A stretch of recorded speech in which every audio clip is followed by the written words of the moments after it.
you to pay income tax, give away a little bit, incentivize you just a little bit to take away your liberties, particularly with the medical Irina, a couple of weeks ago I was interviewing Congressman James Clyburn, who is the #3 ranking Democrat in the House of Representatives, and I said to him, Congressman Clyburn, where in the Constitution is the federal government authorized to take over, manage, control, and regulate health care?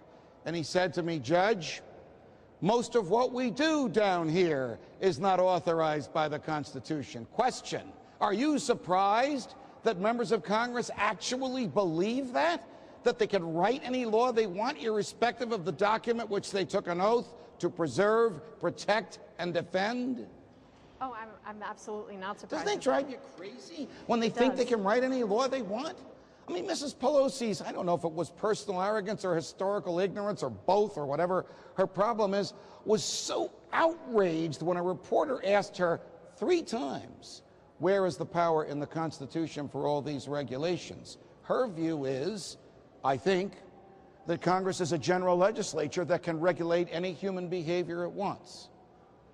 Do young people who love freedom accept that, or are they willing to go, where's somebody from the front, toe-to-toe, nose-to-nose with these big government characters? Well, you know, Judge, in the past couple of months, copies of Atlas Shrugged have been flying off the shelves in almost every commercial store. In fact, students all over the place are starting to realize that perhaps the government is not responsible for taking care of us. They're starting to discover philosophers, economists, Friedrich Hayek, Adam Smith, Ayn Rand. They're starting to see, well, you know what?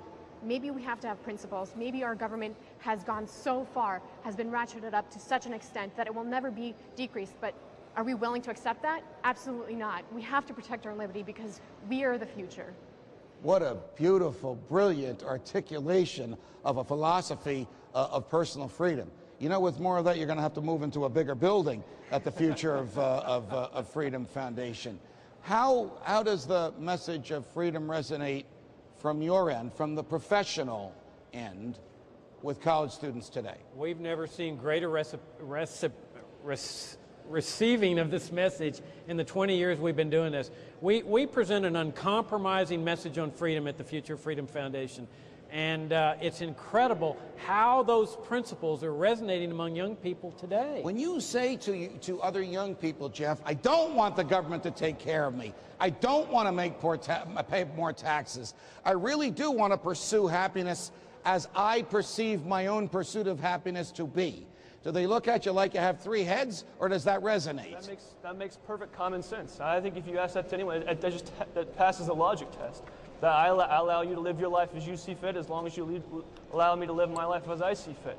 It's only government that comes in and destroys our lives. Alexander, when you quote Thomas Jefferson, does it resonate, or do people say, oh, he lived 200 years ago? What difference does it make what he thought? It's absolutely incredible to see the transformation in students. When I started the University of Pennsylvania Libertarian Association as an undergrad, and we would table outside, we barely got anyone interested, and no one knew what we were talking about. When I started the Hoyas for Liberty group at Georgetown as a graduate student just this past year, I would say Hoyas for Liberty, they would go, libertarian? Now I know what I'm supposed to say. I'm supposed to say, what the hell's a Hoya, right? I don't know the answer to that either myself. You know the answer, but you can't say what that answer is here because Fox is watching. I don't know what a Hoya is, they don't know what a Hoya is, but they know what a libertarian is these days, and they say, sign me up for it right away. It's exciting. What's the greatest threat to our liberty today, Jeff? Greatest threat? Well, government's obvious, the obvious one, but I mean, just go down the list with the war, with the offense on our civil liberties, endless taxes, government debt, I would say, is one of the big ones. Because this is what's going to be put on our shoulders, and this is what the burden that we're going to have to bear. Irina, do young people understand what government debt will do to them, to us, to our children, to our grandchildren with respect to taxes or inflation? That you might have to have a wheelbarrow to go to the supermarket to buy a loaf of bread? Absolutely, and you know what's really wonderful?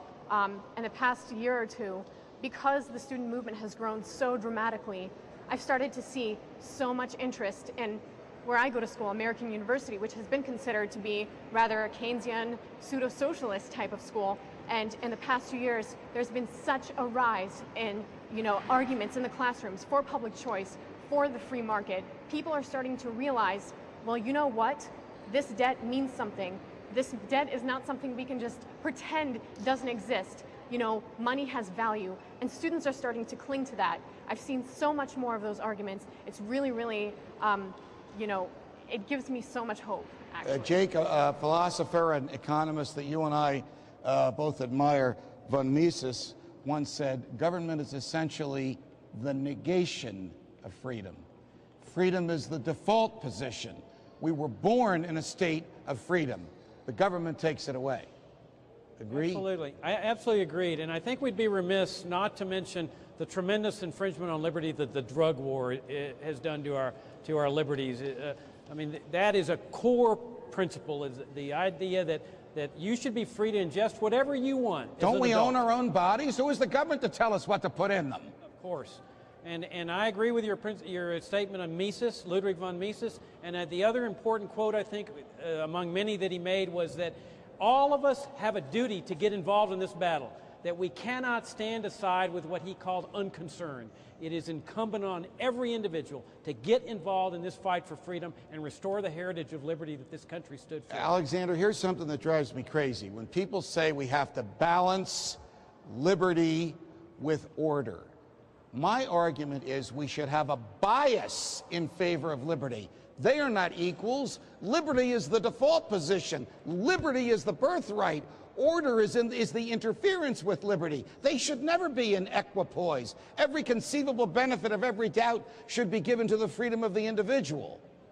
Now, why, when I say that on a college campus, do the kids jump to their feet? Don't they hear that? I think a lot of them do. I think a lot of students also would just resonate with the fact that liberty is order if you're actually advocating legitimate liberty these days. All right. Are we getting near the end, and is it time for questions from the audience? Do you want me to sign off, or do you want me to go right to Q&A? All right. Apparently what we're doing is resonating well in New York. Something else is going on in New York, too, you with the red shirts. So they want us to go to some questions. Q&A right here. Come on up. You can't hide in the back. There's your microphone. Make it brief, because there's a couple of 100,000 pair of eyes on you right now. Is it on? They gave me this and I don't hear myself. Hang on. I don't hear myself. You know what? Just blurt it out. Well, I was here like 5 minutes late, so I hope you didn't cover this already, but could you discuss torture? We did not discuss torture. I'd like to hear Good question.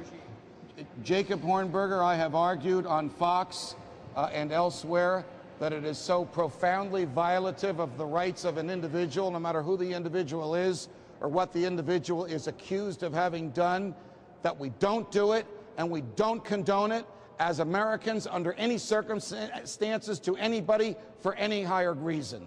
Agree or disagree? Absolutely agree. This is a moral abomination. This country should never have embarked on that, and the people who did it should have been punished severely, immediately, to send the message this isn't going to be countenanced. No matter how high up the chain of command the people who did it, the prosecutors have to go. Absolutely, even to the top if necessary. Go ahead, sir. Judge, esteemed panelists, thank you for being here. Question is about sovereignty and how the individual should be the sovereign above the state.